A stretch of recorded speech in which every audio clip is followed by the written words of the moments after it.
Ողջույն, հրապարակի զրուցակիցն է, Հայաստանը ես եմ քաղաքական նախաձեռնության ղեկավար Նայիրի Սարգսյանը։ Պարոն Սարգսյան, շնորհակալ եմ հրավերն ընդունելու համար։ Ես եմ շնորհակալ։ Արտաքին պարտքն ավելացնում են, բարձր աշխատավարձեր, պարգևավճարներ են տալիս։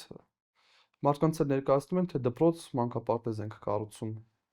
Ուսումնասիրել եք արդյոք բյուջեի կատարողականը, ինչի համար արժի պարտք վերցնել, ինչ ձևով են ծախսվում այդ գումարները։ Պարտք իհարկե ներկայացնում են ըստ, եթե կառավարության ղեկավարի դիտարկենք, ապա զինամթերք ձեռք բերելու համար,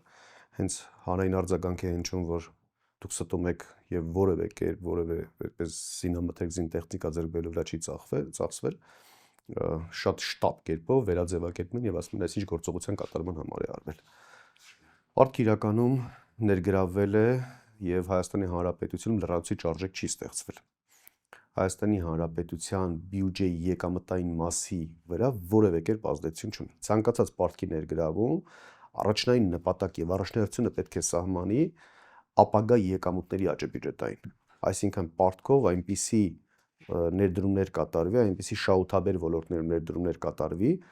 որ պարտքի ներգրավումից ստեղծված շահույթը եւ կարողանա տոկոսային սպասարկում իրականացնի եւ կարողանա լրացուցիչ ներուժ, լրացուցիչ եկամուտ ստեղծի։ Ինչ է եղել Հայաստանի Հանրապետությունում։ Նիկոլ Փաշինյանի կառավարման տարիներին 300 միլիարդ դրամով տոկոսային ծախսը ավելացվել է։ Եվ որևէ արդյունք չի ստեղծվել։ Եթե մենք դա օրինակ բաժանում ենք թոշակառուների թվականակի վրա պարտքի միայն տոկոսի սպասարկման բեռը, որը որ ավելորդ ծախս է բյուջեի համար, ապա յուրաքանչյուր թոշակառուի թոշակը 50,000 դրամով ամսական կարելի է բարձրացնել։ Սա ուղղակի աննորմալություն է, սա ռումբի տեղադրում է Հայաստանի Հանրապետության տակ, որովհետև սոցիալական բեռը ստանձնում է, նույնիսկ գիտեք 2021 կամ 22 թվականին էր հարկաբյուջետային կանոնների կոպիտ խախտումով պարտքի ներգրավում իրականացրեցին, այսինքն ներգրաված պարտքը ուղարկեցին սոցիալական ոլորտին, օրինակ նույն պետական համակարգի աշխատավարձների վճարման, սա անթույլատրելի երևույթ է։ Եվ դրա բացասական հետևանքների ռիսկը մեղմելու համար հետագայում նույնիսկ 10 տարին կարող է բավարար չլինել։ Այսինքն յուրաքանչյուր պարտքի կառավարում այս իշխանության Հայաստանի Հանրապետությանը մի քանի տարի հետ է գցել հետագա զարգացում։ Տեսեք, վերջերս ասում են զենք ենք ձեռք բերել, անվտանգության ուղղությամբ ենք ուղղել այդ գումարները, բայց միևնույն ժամանակ տեսնում ենք, որ կրճատում են պարտադիր զինվորական ծառայության ժամկետները։ Սա մանավանդ այս շրջանում նախընտրական իր տեսակի մեջ ընտրակաշարք չէ, արդյոք կամ Ադրբեջանի պահանջների կատարում զորքի կրճատման մասով։ Երկուսը միաժամանակ է, Նիկոլ Փաշինյանի առավելությունը կայանում է նրանում, որ շատ լավ աճպարար է, շատ լավ։ Եվ կարողանում է այնպիսի այդպես վաճառք իրականացնել, քաղաքական փաթեթավորում իրականացնել չարիքը, որ մարդիկ հավատան դրան։ Բնական է, չէ, որ Ադրբեջանի եւ Թուրքիայի պահանջն է կատարում եւ Հայաստանի Հանրապետությունը Նիկոլ Փաշինյանը տանում է դեպի լիակատար կապիտուլյացիայի։ Լիակատար կապիտուլյացիայի պարագայում բնականաբար պետք է կազմակերպել բանակը, որի միջայլոց մեկնարկել է շատ վաղուց։ Նույնիսկ Արցախյան պատերազմից առաջ գեներալիտետին բարձր սպայական անձնակազմին այդպես անվանազրկելով, այնուհետև Արցախյան պատերազմից հետո 10 եւ 12,000 զինծառայողների դասալիկ անվանելով, այդպես կազմակերպման process-ները մեկնարկեց։ Այնուհետև շարունակում է եւ բավարար չափով չզինվելով, գիտեք, տեղական շատ լավ արտադրության անօդաչու թռչող սարքեր գոյություն ունեն, արհեստական ինտելեկտով կառավարվող անվտանգային համակարգեր գոյություն ունեն, որոնք պաշտպանության նախարարությունը ձեռք չի բերում։ Մի բան էլ 2026 թվականի բյուջեում այդ ձեռքբերումների գումարը 100 միլիարդ դրամով կրճատում է։ Այսինքն ակնհայտ է, որ պահանջ է կատարում եւ անընդհատ խոսում է խաղաղության օրակարգի մասին ու ասում է, որ մեզ բանակ պետք չի։ Դրան զուգահեռ ինքը շատ լավ գիտակցում է իր վարկանիշի անկումը եւ շատ լավ նաեւ գիտակցում է, թե ինչը կարող է լրացուցիչ ձայներ բերել, որովհետեւ շատ դեպքերում նաեւ Հայաստանում ընտրությունը կատարում է ոչ թե վարկանիշային, այլ հակավարկանիշային ընտրություն։ Եվ մարդը Ադրբեջանի պահանջը կատարելով, այդ թվում ընտրակաշառք է բաժանում 2 տարին տարիոկես դարձնելով։ Իհարկե ռազմական փորձագետներ բավականին այսպես խորությամբ ուսումնասիրած անձինք հակադարձեցին, դրա բացասական հետևանքները ներկայացրեցին, այդ թվում մեկ զինծառայողի այդպես մարտական հերթապահության իրականացման ժամկետների վրա բացասական ազդեցության գնահատականները տվեցին եւ այլն։ Բայց այնուամենայնիվ Նիկոլ Փաշինյանը հետևողականորեն ընտրակաշարքի միջոցով Հայաստանի Հանրապետություն տանում է դեպի լիակատար կապիտուլյացիայի։ Ձեր պատասխանում մի հետաքրքիր բան էլ ասացիք, լրացնեմ անցնենք առաջ, այս կազմաքանդելու բանակը բարելուկելու կոնտեքստում այդ աղմուկը 111,000 դասալիքի հետ կապված, որ նաև Փաշինյանի տիկնոջ շուրթերից լսեցինք, այդպես էլ կարծես աղմուկը 100-ից գործեր դատավարություններ չեղան, բացառությամբ ինչ-որ 1-2 դեպքի, որի ճակատագիրն էլ եւս մնաց հետագայում անհայտ։ Շարունակելով այս գումարների մասով, տեսեք, թոշակառուներին ասում են չենք կարող բարձրացնել, ճիշտ չեք ծախսում, սխալ դեղ եք առնում եւ այլն։ Ձեզ գումար կտանք, կուղենք այդ պարտադիր ապահովագրությանը։ Բայց միգուցե թոշակառուները ցանկանում են մասնավորի մոտ գնալ, ի վերջո սա ինչ է։ Սա եւս աճպարության դրսևորման տեսակ է, որովհետեւ եւս ընտրակաշարքի մի տեսակ է առողջության պարտադիր ապահովագրությունը։ Վերջին 5 տարիներին անընդհատ բյուջեում նախատեսվում էր, որ հաջորդ տարի ներդրվում է պարտադիր ապահովագրության համակարգ։ Դեռևս պատերազմից առաջ էր, որ մի նախագիծ էին ներկայացրել, այդ նախագիծը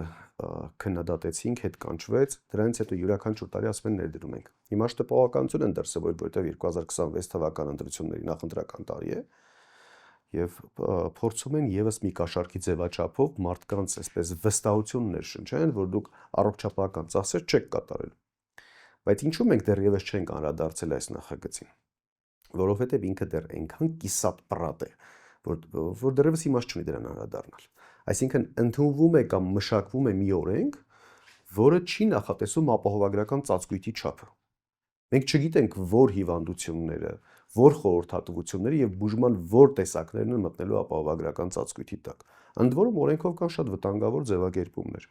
Օրինակ համավճարի սահմանում։ Պայմանականորեն վերապահված է այս իրավունքը, այսինքն ծածկույթի իրավունքը վերապահված է կառավարության։ Պատկերացրեք կառավարությունը նախընտրական ժամանակահատվածում ամբողջական ծածկույթ է ապահովում, ընտրություններից անմիջապես հետո ծածկույթի փոփոխություն է կատարվում մի կառավարության նիստով։ Ու պատկերացրեք, որ օրինակ ատամնաբուժության համար հասարակ պլոմբի տեղադրումը ծածկույթի մեջ ներառվում է, որտեղ կարող են պացիենտը եւ բժիշկը գնալ համաձայնության եւ այդպես փաստաթղթի դուրսգրման եղանակով բյուջետային միջոցների վատնում տեղի ունենա, բայց սրտի ստենդավորումը տարածված այդպես օնկոհիվանդությունների բուժումները, որոնք որ շատ Հայաստանում այդպես մարդկանց անհասանելի կերպով թանկարժեք են, դրանց համար պահանջվի համավճար կամ ընդհանրապես դա ծածկույթի տակ չընդգրկվի։ Դրա համար մենք չենք կարող դեռևս սրա մասին խոսել, ուղղակի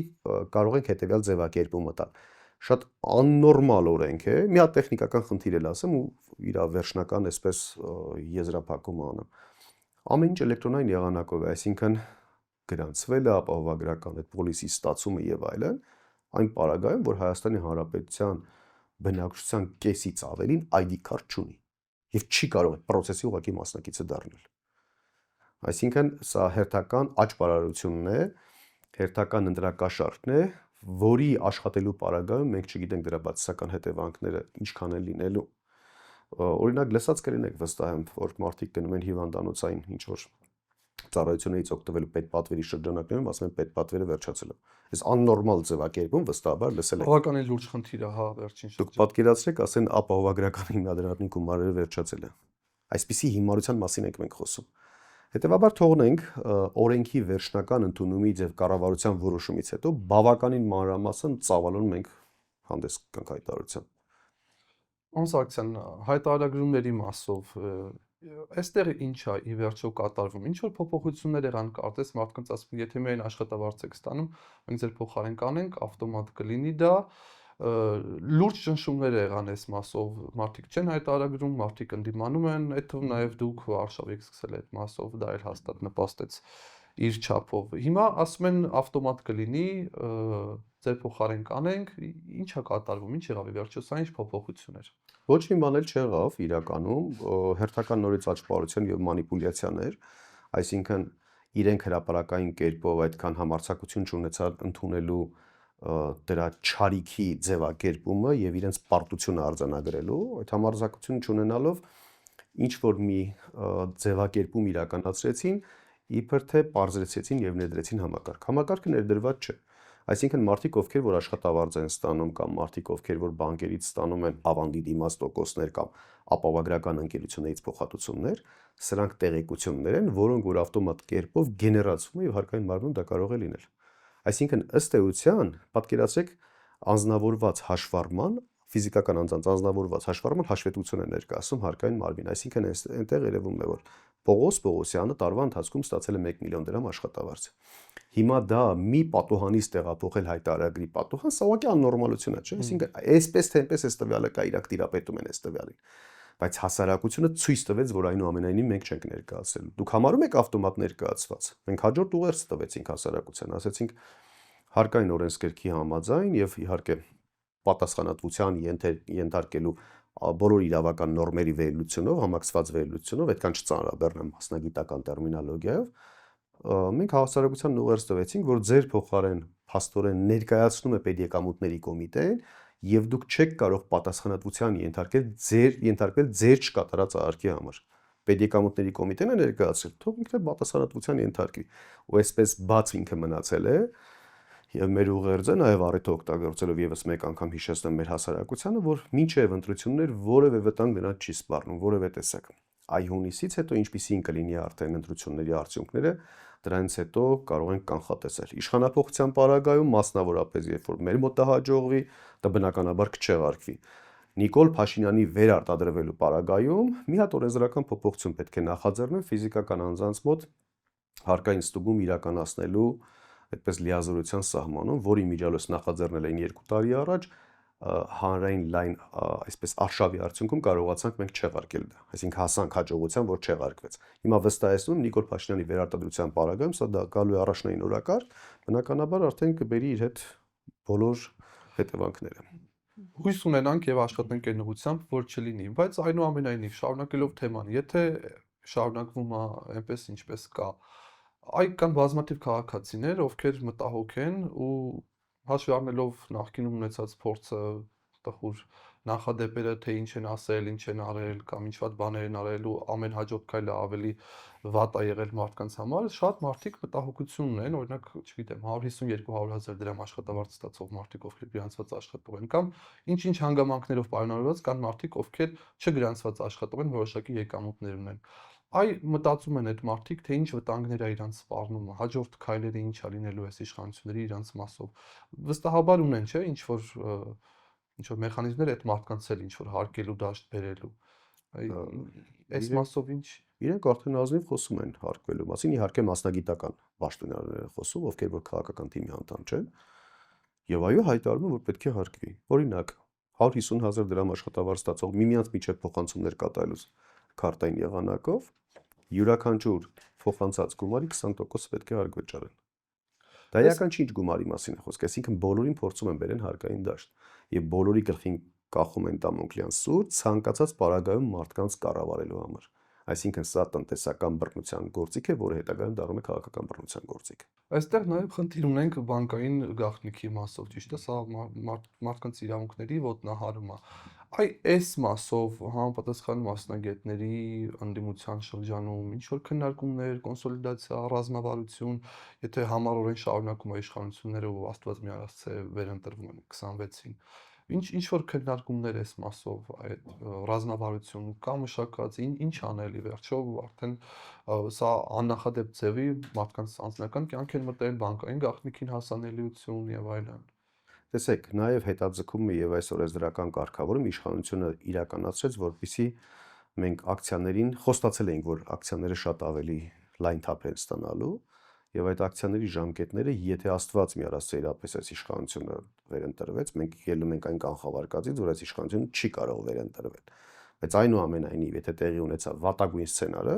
բնականաբար այդ ակցիաները վերականգնվելու են եւ սկսելու ենք մենք պայքար։ Համատարած բոյկոտը կա, մինչեւ հիմա հասարակությունը բոյկոտում է 170,000 անձ է դեռևս ներկայացել, ընդ որում այդ անձանց մի մասը այն 100,000 դրամ սոցիալական կրեդիտներ փոխհատուցում ստացող անձինք են, որոնց մենք ասում ենք դուք հանգիստ կարող եք գրել եւ ստանալ, եթե վտանգներ իհարկե չունեք, խորհրդակցելով, այդ թվում մենք անվճար գրասենյակներ էինք ստեղծել, որ մարդիկ խորհրդատվություն ստանան ու խնդիրների առաջ չկանգնեն։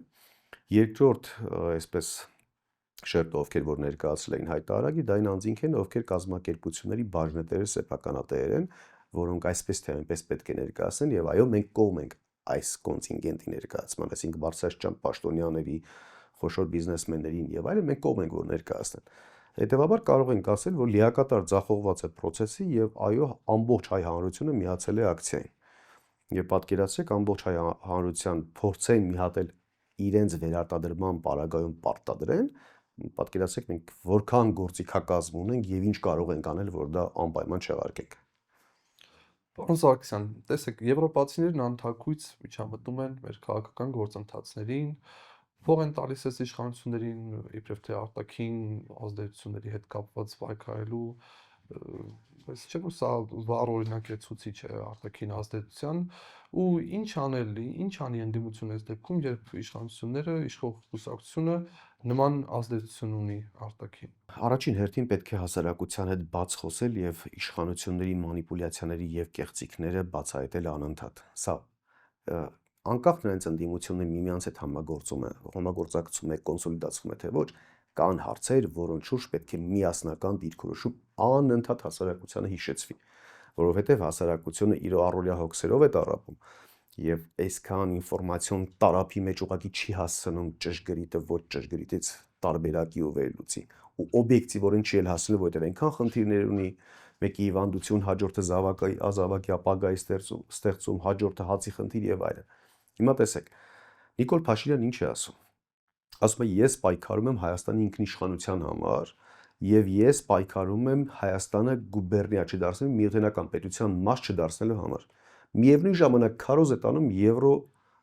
այսպես ընտանիքին անդամակցելու համար։ Ցանկացած վերպետական կառույց միջազգային այսպես միավորում որևէ պետության անդամակցության պարագայում սա պետության ինքնիշխանության ահագին զիջում է համարվում։ Այսինքն մենք գնանք դեպի այսպես միութենական, չգիտեմ չնայած դա ինչ է, որովհետև դեռևս վերջնական ձևակերպում չկա ու իմիջիալուց հանուն արդարությամբ ասենք, որ եվրոպացիները ստեղծում են ինչ-որ մի հատ վատ բան, բայց շատ լավ փաթեթավորում ու անվանում են տալիս, ռուսական կողմը կարող է լավ բան է ստեղծում, բայց այնքան վատ անուն է տալիս, որ միանգամից վանում է մարդկանց։ Չգիտեմ ինչ է այդ միութենական պետությունը, բայց միութենական պետության կողմնակիցները խոսում են ինքնիշխանությունից, բայց միանգամից ինքնիշխանության զիջման վերաբերյալ մեսիջ են տալիս, Եվրոմիության անդամակցողների կողմնակիցները խոսում են միութենականից ազատվելու, բայց Եվրոմիությանը միանալու մասին։ Երկու պարագայում էլ Հայաստանի ինքնիշխանությունը զիջվում է։ Երկու պարագայում էլ Հայաստանի Հանրապետությունի ռազմավարական նշանակության օբյեկտները կորցնում է, երկու պարագայում էլ ընտրությունների վրա ազդեցությունը ավելանում է եւ ոչ թե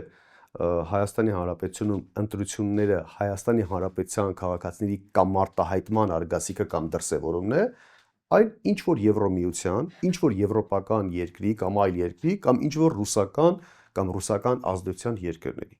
Այսինքն երկուսն էլ չարիք է, երկուսն էլ շատ վատ բան է։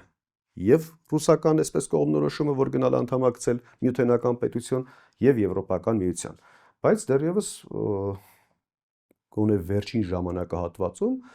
դեռևս ռուսական կողմից չենք ստացել այդպիսի մեսիջներ, որ մենք պետք է գնանք, օգնենք, օժանդակենք եւ այլն, բայց եվրոպական կողմից շատ բացահայտ կերպով արդեն դա ստանում ենք։ Այո, սա նշանակում է ֆինանսական միջոցների ներարկում։ Այո, սա նշանակում է եվրոպական ազդեցության լրատվական դաշտով քարոզի ավելացում եւ ցանկացած այլ գործիքակազմով հասարակական կազմակերպությունների, կրոնական կազմակերպությունների կամ իրենց ազդեցության այլ այսպես շրջանակների կողմից ամենօրյա քարոզի եւ աշխատանքի արդյունքում Նիկոլ Փաշինյանի վերարտադրությունը ապահովել։ Սա բացահայտ արդեն ասել են, որը չարիք է եւ ընդդիմությունը այս պարագայում պետք է անընդհատ խոսի, որ դա խոսում է Հայաստանի Հանրապետության ինքնիշխանության զիջման մասին։ Հետևաբար Նիկոլ Փաշինյանը, որ խոսում է Հայաստանի Հանրապետության ինքնիշխանության մասին, նա ստում է ամենօրյա ռեժիմով, սա պետք է ասենք։ Նախընտրական, պարոն Սարգսյան, դուք մարզային այցելություններ եք ունենում, տեսնում ենք։ Մարզային այցելությունների կարևորության մասին խոսում են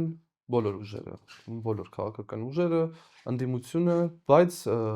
մարզերի բնակիչների հետ ինտենսիվ շփումներ տեսնում ենք նախընտրական շրջանում կարծես։ Այս մասով դուք եք ձեր հարցազրույցներից մեկում ասել, որ շփումների ընթացքում նաև դժվար է Նիկոլենցից հետո ասել, որ ազնիվ ենք, անկեղծ ենք։ Բայց իշխող ուժի էլեկտորատը մեծավ մասամբ մարզերի բնակչությունն է, սա նաև փաստում են վերջին ընտրությունները քաղաքային խոշորացված համայնքների։ ինչ անել այս մասով։ Ձեր շփումներում ինչ եք տեսնում, արդյոք մտահոգ չեն, որ նախընտրական շրջանում իրենցով կհետաքրքրվեն ուժերը, ներառյալ դուք, ու հետո կկորեն։ Մեր պարագայում այդ մտահոգությունը չկա, մնացած ուժերի, այո, օբյեկտիվորեն եւ շատ ճիշտ է, որ այդ մտահոգությունը կա, որովհետեւ 5 տարին մեկ են այցելում մարդկանց։ Մենք ինչ ենք արել։ Ի սկզբանե մեր ազնվությունը ի ցույց ենք դրել։ 2024 թվականի սեպտեմբերին հայտարարել ենք Հայաստանի ԵՍՄ նախաձեռնության մեկնարկը, անմիջապես մեկ շաբաթ հետո Հայաստանի առջև ծառացած ոլորտային խնդիրների ուսումնասիրություն, գրություն ենք տրամադրել իշխանություններին, ասել ենք, սա խնդիրն է, սա լուծումն է, սա էլ ակնկալվող արդյունքն է։ Շատ պարզ ու հաճելի։ Իրականացրեք իշխանություններից մեզ հետ են գալիս պատասխաններ, այո, դուք ճիշտ եք, շնորհակալություն եւ այլն իրականացնենք։ Սրան պետք է հաջորդի հաջորդ փուլը։ Այսինքն բոլոր այսպիսի հարցադրումների հիման վրա մեր ընդհանուր, այսպես Հայաստանի վերակառուցման դոկտրինի կազմում, որը մենք կազմել ենք։ Այդ թվում դրա համար հիմք է հանդիսացել իմ դոկտորական աշխատանքը Հայաստանի տնտեսության վերականգնման։ Տնտեսության վերականգնումից հետո դարձել է, այսինքն հիմքը հանդիսացել է գիտական աշխատանքը, որը գնացել դարձել է քաղաքական ծրագիր։ Քաղաքական ծրագիրը արդեն պետք է գնա փորձարկումների շրջան եւ մարդկանց հետ երկխոսության շրջան։ Ու մենք հայտարարեցինք, որ հասարակական քաղաքականից տրանսֆորմացնում ենք մեր գործունեությունը քաղաքական հասարակական, այսինքն խոսույթը կառավարության հետ փոխարինում ենք խոսույթ ժողովրդի հետ։ Ինչու՞, որովհետեւ կառավարությունը չի կարող ոչինչ անել։ Անգործունակ է, անկարող է այս կառավարությունը։ Հետևաբար ժողովրդին մենք պետք է ներկայացնենք ինչպես ինչը կարող է զարգանալ, որ այս կառավարության անգործության կամ հանցավոր անգործության արդյունքում դա չի զարգացել։ Մենք շփվում ենք հասարակության հետ ոչ թե խոստումներ տալու, այլ մեր ծրագիրը քննարկելու եւ իրենց կողմից մի հատ էլ վերջնական խնդիրները լսելու եւ մեր ամբողջ առաջարկը ամբողջացնելու համար։ Եվ դա մեր մոտ հաջողվել է, մենք արդեն ավարտին ենք հասցրել պլանային, մի քաղաք է մնացել, որ պետք է այցելենք, առաջիկայում մի քանի օրվա ընթացքում դա էլ կայցելենք ու ամբողջացնում ենք։ Դրանից հետո հանդես են գալիս առաջարկով։ Այսինքն մեր ամբողջ գործունեության ընթացքում մենք չենք ունեցել նույնիսկ ազատ գիշեր քնելու եւ հանգստանալու համար։ Հետևաբար մեզ վերագրել ընտրություններից ընտրություն մարդկանց հետ շփումները դա հաստատ մեր ուժին չի վերաբերվում, այլ ուժերի իհարկե այո կամ որ վերաբերվում են։ Ինչ վերաբերվում է այսպես Նիկոլ Փաշինյանի էլեկտորալ այդպես կարողություններին մարզերում, սա ունի եւ օբյեկտիվ եւ սուբյեկտիվ պատճառներ, որոնք երկխոսության արդյունքում հավատացեք մեծ մասը ջարդվում է։ Օրինակ մարդիկ օբյեկտիվ հարց են բարձրացնում, ասում են 30 տարի մեր գյուղում խմելու ջուրը ոչ թե եղել է ծորակից, որ բացես ու ստանաս, այլ դու գնացել ես դույլերով ինչ որ 300 մետր հեռավորությունից բերել ես հասցրել քո տուն, որը մեծ դժվարություն է։ Մարդիկ, որոնք որ հիմա հասուն մարդիկ են, ասում են մենք հիշում ենք, որ դպրոց ենք հաճախել, այդպես երկարաճիտ սապոգներով, ցեխոտ ճանապարհներով, շատ բարդ էր ու դժվար էր, բայց հիմա կա ասֆալտապատ ճանապարհ։ Հիմա մենք այս մարդկանց հետ որ խոսում ենք եւ ամբողջ իրականություն ներկայացնում ենք, ասում ենք, գիտեք, օրինակ այո, նախկին իշխանությունների թերացում է եղել եւ շատ վատ են արել, որ դա չեն արել։ Այո, պարտավոր էին արել, չեն արել, բայց դա չի նշանակում, որ նրանց թերացման պատճառով դուք պետք է անդադ Նիկոլ Փաշինյան պահեք, ոչ։ Օրինակ կարելի էր եւ իրականացնել ասֆալտապատում եւ խմելու ջուրը մինչեւ ձեր տան ծորակ հասցնել, միևնույն ժամանակ ձեր սոցիալական կարգավիճակն ու անվտանգությունը բարելավել։ Եվ երբ որ հաշվարկով մարդկանց ներկայացնում են, իրենք հասկանում են, որ փաստորեն Նիկոլ Փաշինյանն էլ է իրենց խաբում։ Փաստորեն Նիկոլ Փաշինյանը ինչ որ մի հատ ասֆալտապատում իրականացնելով ավելի շատ կարող է թաթախվել կոռուպցիայի մեջ եւ դա անում է իր անձնական օգուտի համար, միևնույն ժամանակ որպես ընտրակաշառք եւ որպես բարի գործ, այդպես ներկայացնում է հասարակությանը, նման մարդիկ միանգամից վերափոխվում են արդեն, որովհետեւ եկեք մենք փաստենք, որ պետական բյուջեն դա վերծանելը, պատկերացնելը եւ այլն, սա մասնագիտություն է։ Այսինքն մենք չենք կարող ոչ տնտեսագետ համարվող անձանցից պահանջել, որ յուրաքանչյուր տարվա բյուջետային քննարկումները, նախագիծը եւ այլն վերլուծեն ու պատկերացնեն, դա նույն բանը կլինի, ոնց որ որևէ մեկը ինձ պարտադրի, թե լյարդի փոխպատվաստում ինչպես են կատարում եւ ես ինչու դրան չեմ տիրապետում, որովհետեւ դա իմ մասնագիտությունը չէ։ Այսինքն մեր խնդիրն է բոլոր ոլորտի մասնագետները իրենց ոլորտները ուսումնասիրեն։ Բժիշկը կամ առողջապահության մենեջերը մասնագետ ուսումնասիրի այդ ոլորտի թերացումները եւ դրա զարգացման ուղղություններն ու հնարավորությունները։ Տնտեսագետը իր գործը, իրավաբանը դատաիրավական համակարգ ու բոլոր անդադ հանրության ներկայացնենք, որ այս իշխանությունը որտեղ է իրենց խաբում, որտեղ է իրենց գցում եւ ինչպես արդյունավետ կառավարումը կարող է անձնապես իր կյանքը փոխել։ Ինչպես եք վերաբերվում պարոն Սարգսյան ձայներ փոշիացնող ուժերի մասնակցությանը ընտրություններին ու այն հայտարարություններին, որ բացառում են ՔՊ-ի հետ համագործակցությունը։ Շատ կարևոր հարց է, որը բավականին մտահոգում է բոլորիս, այսինքն ազնիվ ընդդիմադիր ուժերի մասին է խոսքը։ Ձայներ փոշիացնողների մի հատված կա, որ պետք է յուրաքանչյուրին անհատապես վերլուծել։ Մի հատված կա, որ իրապես ինքը սպասարկում է կամ Նիկոլ Փաշինյանի կամ ինչ-որ անձանց շահեր։ Օրինակ կան ուժեր, ավելորդ չփիառեմ, հա, դրանց անուններ տալու, որովհետև բոլորիս են հայտնի ու իրենք չարիքներ են իրականում Հայաստանի Հանրապետությունում ստեղծված, այդպիսի ուժերի գործողությունը ինչ որ վարձատրության դիմաց այո ձայների փոշիացումն է։ Կան ուժեր, որոնք գնում են իշխանությունների հետ, այսպես պայմանավորվածությունների։ Օրինակ, այս ինչ քրեական գործը կարճելու համար կամ դրական ելքով լուծելու համար մասնակցի ընտրություններին, որովհետև դու ձայն ես տանել ոչ թե Նիկոլ Փաշինյանից, այլ տանելու ես ընդդիմադիր հատվածից։ Եվ կան իրապես նոր ձևավորված ազնիվ ուժեր, որոնք միգուցե կարող են չհաղթահարել, բայց դեռևս նրանք չգիտեն կարող են հաղթահարել թե չէ։ Այս ուժերն էլ կան։ Միտումնավոր, որ գնում են ձայները փոշիացնելու, ուղղակի թե անուղղակի չի հետաքրքրում, նրանք սպասարկում են Նիկոլ Փաշինյանի օրակարգ։ Սա միանշանակ է, այստեղ երկրորդ կարծիք չկա։ Այլ հարց է ներուժի հստակ եւ adekvat գնահատականը, որովհետեւ այդպիսի ուժեր, օրինակ նախորդ ընտրություններում այդպիսի ուժեր եղել են, որոնք որ հավանական էր, որ կարող են անցողիկ շեմը հաղթահարել, բայց չեն հաղթահարել։ Այդպիսի ուժերին որևէ գնահատական չունեմ տալու, ընդհանրապես իմ կոչն է նրանց, որ քրտնաջան աշխատեք մինչև վերջնական հաղթանակ։ Այ անցողիկ շեմը հաղթահարելուց խոսեցիք։ Ձեր կանխատեսումներով որ ուժերը հաջորդ ընտրություններին ունեն ռեալ շանսեր այդ շեմը հաղթահարելու, ում հետ դուք կմիավորվեք, կան արդյոք քննարկումներ։ Ես կարող եմ մեր մասին ասել, մենք ունենք այդպես անցում են շեմը հաղթահարելու ներուժ, մնացած ուժերի վերաբերյալ եկեք կոռեկտ չի ուղղակի իմ մասին, իմ կողմից այդպես հայտարարություն անելը, որովհետև դա շատ ավելի ոչ թե քաղաքական ուժի եւ նրա ղեկավարի այդպես կանխատեսելու խնդիրն է, այլ փորձագետների եւ մասնագետների կանխատեսումների խնդիրն է։ Իսկ ձեր մասով, պարոն Սարգսյան, ասացիք, տեսնում եք շանսեր, այդ վստահությունը ձեզ տալիս են մարզային այցելությունները, հա, որտեղ ասացիք բացատրում եք, մարդիկ հասկանում են, թե այլ բանով պայմանավորված։ Շփումները, հարցումները, մեր թիմի ներուժը,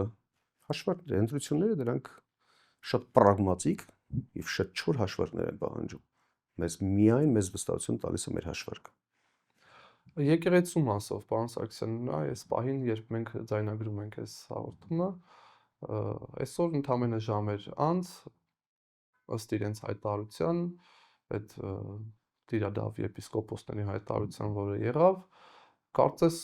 ուղղվելու են Մայրաթորի ուղղությամբ Բեհարանը ազատելու, հայտարարություններ եղան նաև որոշ ընդդիմադիր ուժերից, որ նրանք են շտապելու այնտեղ ժամերգության մասնակցելու, ինչ է կարծում, ինչ կլինի այսօր, ինչ կանխատեսումներ ունեք։ Ես չեմ շտապի կանխատեսումներ իրականացնելու, որովհետև երևի որքանի հանրային դաշտին ես հետևել եմ, երևի մենք միակ ուժն ենք, որ անդադ կոչ ենք անում եկեղեցին իրապես ընդունել եւ գիտակցել որպես սրբության սրբոց եւ որպես վերաբերվել որպես ընտանիքի եւ ընտանիքի որևէ խնդիր չհանրայնացնել։ Անկախ նրանից Տիրադավ են այդ եպիսկոպոսները թե չէ, լավն են թե վատն են, կաթողիկոսը լավն է թե վատն է։ Եկեղեցին մեր հոգևոր ընտանիքն է, չի կարելի այսպես քննադատել, հետաքրքրվել, փորձել վերլուծել, փորձել տեղեկատվություն ստանալ եւ այլն։ Դա նույն բանն է, որ զավակները փորձեն իրենց ծնողների երիտասարդությունը փորփրել եւ հասկանալ ինչ է այնտեղ եղել։ Այսինքն մենք միշտ եկեղեցու թեման ասել ենք պետք է փակել, հատկապես ընդդիմադիր հատվածին, որ խոսույթը քաղաքական դաշտից հանել։ Նիկոլ Փաշինյանին թողնել իր նախաձեռնության եւ խոսույթի հետ միայնակ եւ ինքը իրեն կտապալի։ Ցավոք սրտի այդպես չեղավ եւ ցավոք սրտի Նիկոլ Փաշինյանը շատ ավելի հեռուն գնաց եւ փորձեց այդպես եկեղեցու պառակտում հենց ներսից իրականացնել, կռիվը ներսից սկսել։ Այստեղ կարծում եմ վաղ է, որ քաղաքական ուժերը դեռևս իրենց վերագրեն անելիքներ, որովհետև դեռևս 10 եպիսկոպոսների հանդիպում պետք է լինի մնացած 40 եպիսկոպոսների եւ վեհապարի հետ։ Ես որպես հայ առաքելական սուրբ եկեղեցու խոնար հետևորդ եւ զավակ բացառապես պետք է սպասեմ վեհապարի հորդորներին եւ կոչին եւ ըստ այդմ գործում։ Տեսեք, պարոն Սարգսյան, լավ, քաղաքական ուժերին եւ ընդդիմությանը այս համատեքստում մի կողմ թողնենք, բայց այսօր առավոտից նաեւ լուրեր են տարածվում, որ իշխանությունները իրենց ռեսուրսը վարչական լծակները գործի են դնում, որպեսզի բազմամարդություն ապահովեն այդ 10 եպիսկոպոսների հետ միասին այսօր էջմիածնում։ Ձեր կանխատեսումը այս մասով ի՞նչ է, ամեն դեպքում ինչ որ սադրանք են նախապատրաստում, թե ինչ որ իր տեսակի մեջ հետախուզություն է այսօր Դուք լինելու։ տեսեք, դուք նորից շարունակում եք։ Ես անդադ փորձում եմ եկեղեցու թեման փակենք, որովհետև դա անթույլատրելի է, բայց շարունակում եք եկեղեցու թեման։ Ինձ, տեսեք, վստահություն է տալիս, ես շատ պրագմատիկ մարդ եմ։ Այ դուք ասում եք ստացել եք լուրեր։ Մենք մեր աչքով ինչ ենք տեսել։ Տարբեր մարզերում, տարբեր եկեղեցիներում Նիկոլ Փաշինյանի կողմից կեղծ պատարակների մասնակցություններ, չէ՞։ Մարդաշատություն տեսել ենք, իհարկե ոչ։ Տեսեք, ամբողջ քաղաքացիական պայմանագիր կուսակցություն, պաշտոնյաներ, վարչական ռեսուրսի չարաշահում երբևէ եկեղեցին մարդաշատ չեն կարողանում չտանեն։ Այսինքն անկախ նրանից թե մենք ինչ լուրեր ենք լսում, ես արդեն տեսել եմ, վստահությունն է, որ այդ մարդիկ չեն գնալ, չէ՞ հարցակման։ Նույնիսկ եթե որևէ մեկը իր այսպես պաշտոնի համար դողալով, որևէ մեկը ինչ որ մեկին խաթր անելով, էական չի դրդապատճառները, եթե նույնիսկ հավաքվեցին, այս մարդիկ որևէ հարցակողական գործողությունների ունակ չեն։ Համենայն դեպս ես դա տեսել եմ եւ չեմ կարող հակառակ եզրահանգմանը գալ կամ հակառակ կանխատեսում իրականացնել։ Հետևաբար լուրջ չեմ վերաբերվում դրանց, հերթական շոուն է, սպասենք թող եպիսկոպոսները գնան եւ իրենց հոգեվոր հոր վեհապարի հետ հանդիպեն, մնացածը արդեն եկեղեցու, ընդ որում նաեւ ինչու եք միայն դրա մասին խոսում, այսօր շատ հավասարակշռված եւ շատ հանդարտ աղոթքի կոչով հանդես եկավ Մայրաթոր Սուրբ Էջմիածինը։ Ինչ ենք մենք շտապում, պետք չի շտապել։ Շատ լավ։ Շնորհակալություն, պարոն Սարգսյան։ Հիշեցնեմ, մենք զրուցում էինք Հայաստանի ԵՍ քաղաքական նախաձեռնության ղեկավար Նայիրի Սարգսյանի հետ։